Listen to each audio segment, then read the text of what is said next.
থেকে আশীর্বাদ করব।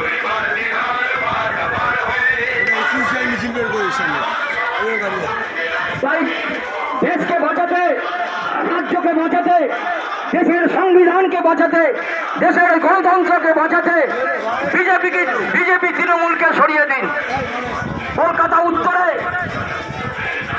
উত্তরে বামফ্রন্ট সমর্থিত জাতীয় কংগ্রেস পার্টি হাজার লোক আটকে গেছে মিছিল। এই সমাজের